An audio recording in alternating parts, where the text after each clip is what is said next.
Broadcasting live on an island of freedom, surrounded by a sea of technocratic nonsense, it's the Bell Howard Show.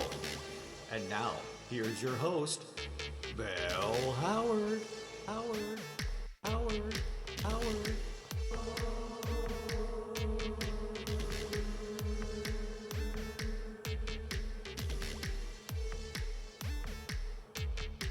Hello, folks. You're listening to the Bell Howard Show. Welcome ashore this island of freedom, this oil rig of sanity in a sea of technocratic nonsense. We're 100% free. That's a promise. Free thinking, free expression, and free coffee. Well, almost 100%. No free love, because that's gross. I know that, no matter where you are on this spinning ball of dirt, I know you're a man, woman, or child yearning to breathe free. And that's why you've tuned into this radio show or podcast. It used to be a radio show. I used to be in radio, but that great institution was killed by the internet. And now, touching a glowing glass screen on a tablet has replaced tuning a radio dial. Actually, buttons replace that, probably in the late 70s. But anyway, however you're listening, thank you for listening. And you can find us on YouTube. And be sure to smash... What was that? My nephew wrote this down for me. I don't know all the lingo. Here it is. Be sure to smash the like button. And be sure to turn on notifications so your phone can tell you what to do. I'm torn about that. If we let technology tell us what to do, then humanity has lost the battle. And, have you seen Terminator? You know what happens. Anyway, turn notifications on so you never miss an episode of The Bell Howard Show on YouTube. Speaking of yearning to be free, I'm joined by my producer, Wes, still in the break room. Still sheltering because, I don't know why. He isn't sick. I'm not sick. He just likes it in there, I guess. The food's better than the stuff he has at home. The break room is the last refuge of the scoundrel West. George Washington said that. I'm just kidding. He didn't say that. On a personal note, my brother is staying with me, my kid brother. He quit his job and now he's trying to get his own podcast started. My brother Magnus always liked telling scary stories growing up, and so he recently had a revelation. He's going to start a scary story podcast. It's called Magnus Howard's Scary Stories. And it's available on all the podcast platforms. He's got some good ones. He wanted to call into the show to preview some of them, but I told him, I said, look, maybe some other time. There's a lot of news to get to, and we have a special guest calling in later. By the way, I told my brother, I said, we have an author who just released a bombshell of a book about Trump, as if we didn't already have enough bombshell books coming out about our president. This one is called Tales from the Throne, Cleaning Trump's Golden Toilets by Manuel Fregar, the son of the head housekeeper in Trump Tower from 1993 to 1999. You want a scary story? I guess there's nothing scarier than being head toilet scrubber in the Trump Tower, but that's coming up later. So you want a scary story? Tune in for that. Looks like what's that, Wes? Oh, they're calling now. Oh, really? Well, folks, this is Manuel Fregar. His mother cleaned Trump's golden toilets from 1993 to 1999, and his tell-all book is not pretty. It gives some horrific counts of what went on in Trump Tower during that time. Manuel, are you there? Hola, senor. Hola. I didn't know this was going to be... ¿Cómo estás? I didn't know this was going to be in Spanish. Manuel, No me gusta trabajar. Hey, wait a minute. I know that. Hold on a second. I know that voice. That's not Manuel. Wes, that's Magnus. That's my brother Magnus. I gotcha. Magnus, what are you doing? Hold on. I told you we were busy today, and we got a big show. Why are you calling in now? Have I ever steered you wrong? Said the bull to the heifer. Yeah, many times you've steered me and everyone in our family wrong. I know what you're referring to, but Bitcoin is the future. adventure, regardless of whether or not my little bet paid off. If only it was Bitcoin. It was some other cryptocurrency that no one ever heard of. It was I did my research and I talked to knowledgeable people. you talk to friends at your horse retreat you go to. Dances with horses. Listen, I resent the fact that you... Eternal Abyss. What? That's what you invested all of Dad's savings in. It was the Eternal Abyss coin, cryptocurrency with a name like that. I mean, who would even... We have to build wealth. That's the basis of a functioning democracy. How about getting a job? Well, you know, now I'm busier than ever. I've got the podcast, Magnus Howard. Scary Stories. Yes, I've already plugged it. I plugged it. Thank you. I like the idea, Magnus, and I hope you hit it out of the park, bro.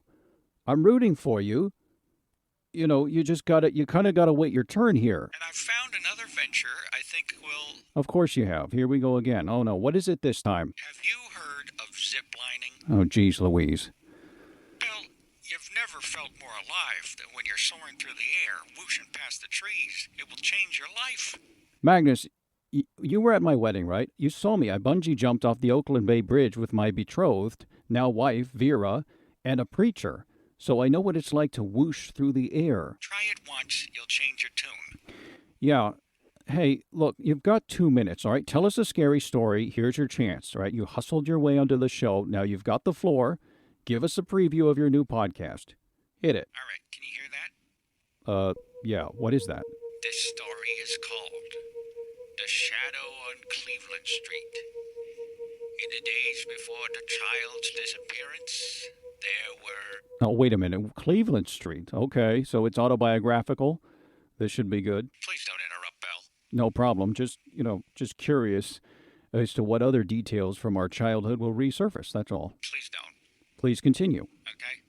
Okay. In the days before the child's disappearance, there were signs detectable only to the most sensitive. Ripples in the psychic fabric of Middle America. A closed power station. A wandering bear. Crows feasting on the waxen remains of a vagrant. Oh, great. So you've set the scene here. What are they? Listen. I mean, what did you say of crows feasting on a hobo? Do I have to warn listeners now and tell them of any adult content, violence or sexual? Thanks for spoiling the atmosphere. Hey, I'm giving you a nice bit of real estate here in Radio Land, but if you're going to talk about crows feasting on a corpse, then I'm going to have to shut you down. All right, Magnus? I think I've already been shut down. All right, one more chance. Just get to the cliffhanger and leave them wanting more. But these were not only omens of an impending doom. There was the Harper family. A family who lived at the end of the street next to the weather-beaten wooden fence. The fence that marked the edge of the ridge before you would descend into an ivy-choked gulch. That's our house, Magnus. That's exactly. You're describing our neighborhood exactly. Shh. The Harper family were happy, but the success of the middle brother, who was recently became rich for investing in cryptocurrency, would soon be overshadowed by tragedy. Oh, give me a break. The oldest son had not found the same success in life. Although he had been a prominent radio personality in the 80s and 90s, his star waned, and he moved back to basement in the Harper home. Here he indulged himself in his most carnal and freakish desires. Now, hold on a second. I thought these were kids. I didn't say they were kids. I mean, what kind of kid has a prominent radio career in the 80s and 90s? The oldest Harper boy secluded himself, and rumors began to surface of the former AM talk show host using his parents' basement to practice the dark arts. All right, look, folks, if you like that sort of thing, then you can tune into my brother's podcast. They even said jealousy for his brother's success in his zipline business drove him to madness. All right, Magnus. Wes, cut him off. I mean, you got to get better at screening these calls. Jeez Louise. Well, folks, I don't know what to say. That's my brother. All right, well, we have to... Thanks, brother. I'm looking forward to when you come home. We can watch a movie together or something, maybe. I don't know. Yeah. All right. See you at home. Look, when we come back, I will read your emails, and hopefully we'll hear from the author of the Trump toilet book, Trump's Golden Tower of Toilets or something. I'm so frazzled, my brother calling in. Anyway, stick around. We'll be right back.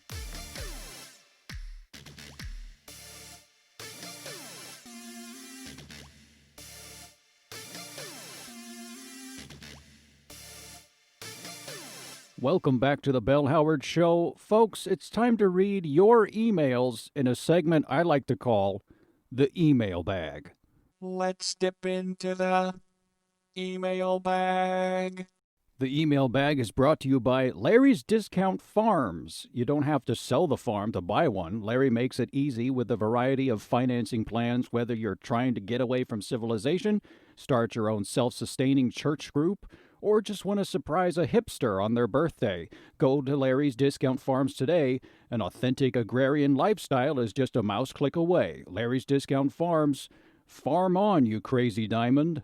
Now to your emails, folks. Here's one from Kilbasa Retardo.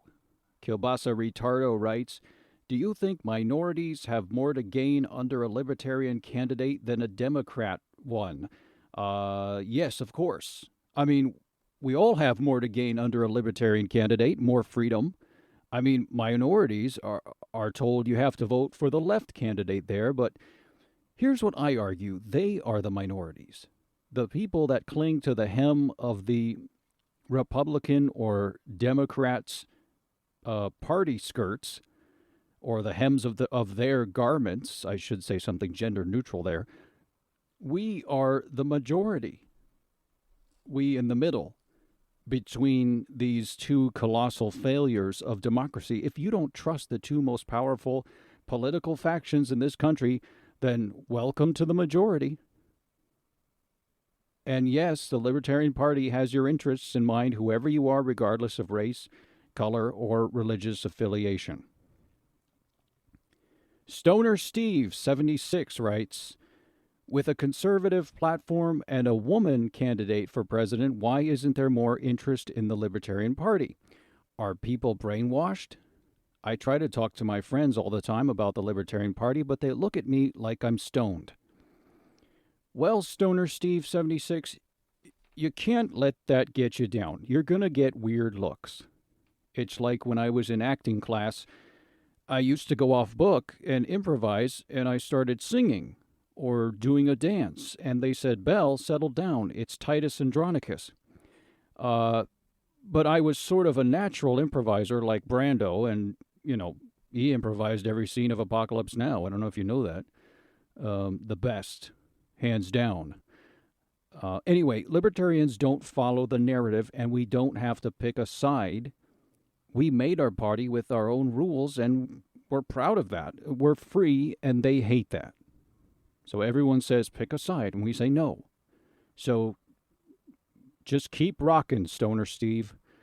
One more here. Chaos Gopher 23 writes, what's the deal with Karens? Where does this term come from? Okay. Well, yeah, lately you've been hearing a lot about Karens. The term Karen has become slang for a white woman who complains loudly at Starbucks when someone messes up her order.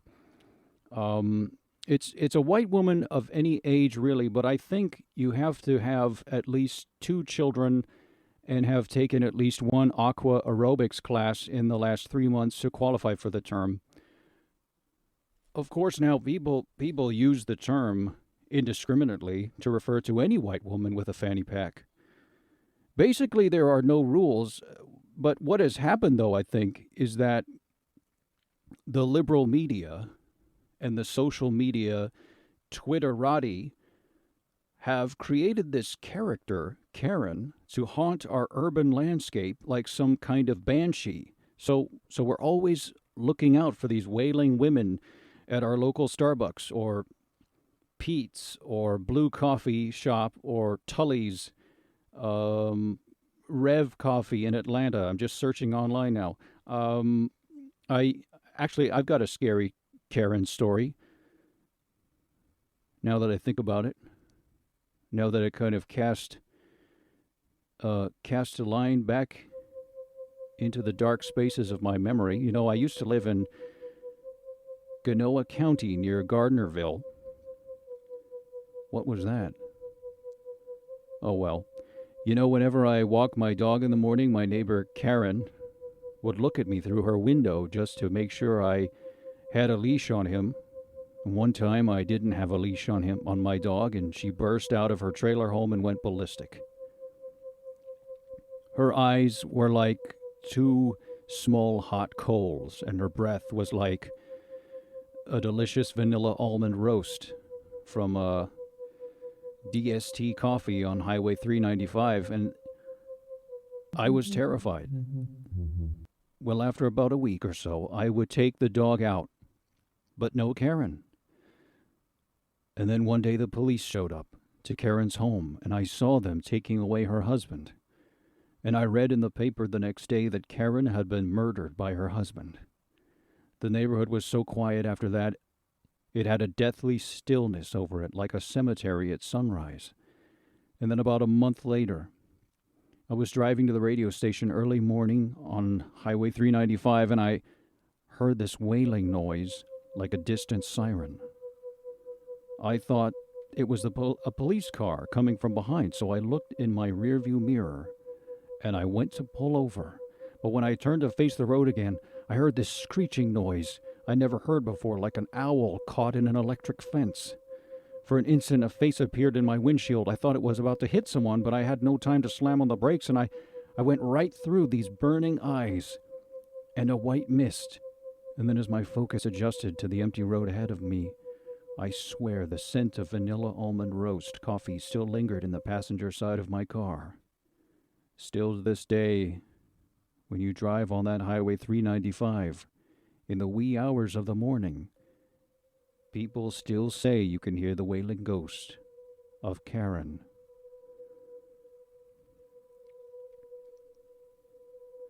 So, folks, thanks for your emails. We'll do this again next week. Coming up next, we're going to talk to Manuel Fragar. He's got that story about Trump's golden toilets, so stick around.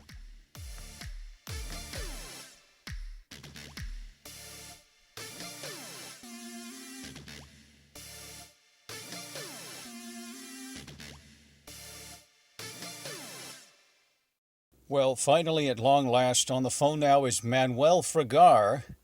He is the author of Tales from the Throne, Cleaning Trump's Golden Toilets, a fantastic tell-all and really another big bombshell in a series of exposés about Trump. They've been coming out one after another. Manuel, thank you so much for coming on the show today. Actually, my name is Darren Nguyen. I'm Manuel's publicist. Oh, hi, Darren. What's going on? Is everything okay? Actually, Manuel and I were rushing to get some food, and Manuel tried to eat a Hot Pocket. Unfortunately, it was too hot. Well, hey, I've been there. Is he okay? Well, he severely burned his tongue, and he's in the ICU. I'm here with him while the doctors take a look at his tongue. There's warning labels on cigarettes and roller coasters, and yet where are the Hot Pocket labels? I know, right? Well, I'd still like to talk about Manuel's book. Is that all right? Yes, that's exactly why I called. You know, we really want to say that this new Trump tell-all, Manuel's book, deserves a place at the table with all the others that are coming out now. Right. I was going to say, Mary Trump wrote Too Much Is Never Enough, a sizzling read. Then Bolton dropped his bombshell, The Room Where It Happened, and now you've got your toilet book. How does your book complete this trifecta of anti-Trump literature? Well, it's not just about the toilets. Manuel's book is not about the man so much as it is about his building, and the building has a lot of dark secrets. And solid gold toilets. Yes, but I'd just like to say it's not just about the toilets. Okay, so Mary Trump's book is about Trump's relationship with his family, particularly his father. Bolton's book is about how the president bungles foreign policy. What do Trump's toilets add to the conversation here?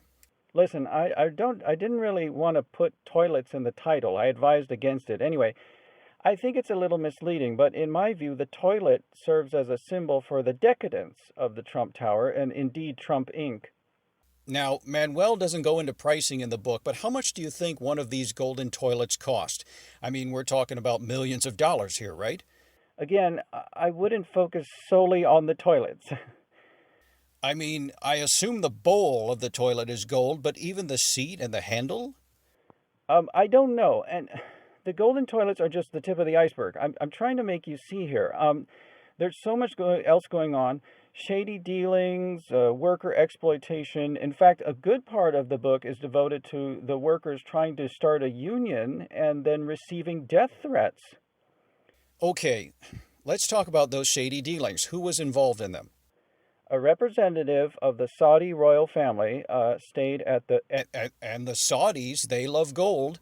I bet they appreciated those golden toilets. Okay, that's not the point of the story. Okay, they came to talk a real estate deal, and this shows you their relationship goes way back.